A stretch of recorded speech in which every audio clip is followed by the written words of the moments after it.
to get there. What we need to talk about is Klay Thompson. Because there are certain things that need to happen if the Warriors want to win this series. I think Game 2 was an amazing step. I think they cracked the code in a way. But Klay Thompson in this series is gonna be very hard for him, right? Me personally, I think Klay Thompson, priority-wise, should shift down this series. And reason one being, I mentioned earlier, the Celtics can switch 1 through 5, right? They have great defenders at every position on the floor. So for a guy like Klay Thompson who thrives off catch and shoot, he's not really a guy who gets the ball and creates for himself.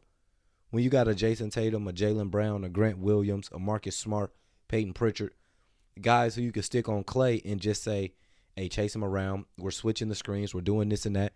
But stay with him right there and make sure he doesn't get any clean looks on the catch and shoot.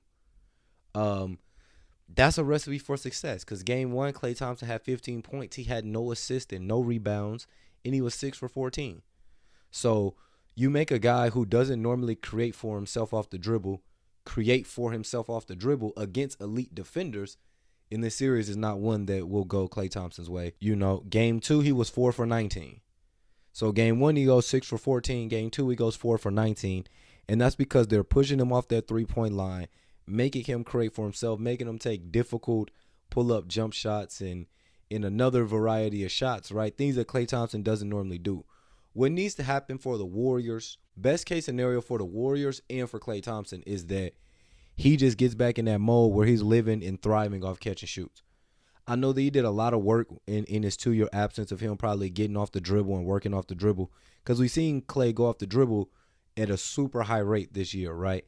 But I think it needs to be more of get back to being a catch and shoot sniper. And we've seen it a couple times tonight, but just a couple. But as soon as that ball comes, just be ready to shoot it, because the on-ball pressure that Boston is able to put on Klay is a lot. And Klay, like I said already, is not a guy who goes off the dribble a ton of times. He's not a guy who is going to break you down and shoot a step-back three, right?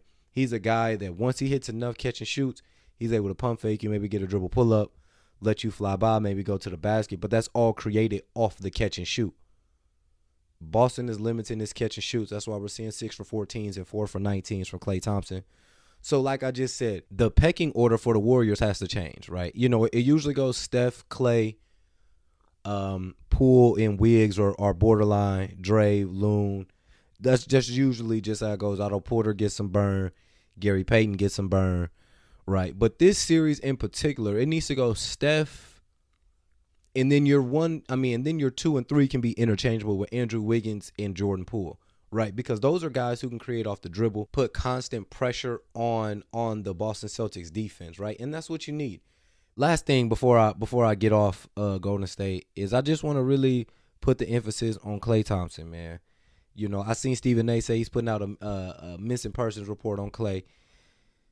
I don't know. Klay Thompson's Klay Thompson. I'm not doubting him. But what I am saying is he's going to have more off games than he has on games, right? Because of the way the defense can play him and what the defense can do. He'll be off more than he'll be on. So it might not be as bad as 6 for 14 or 4 for 19, but 2 games I got him shooting at about 50% or higher, and that's due to Boston's defense.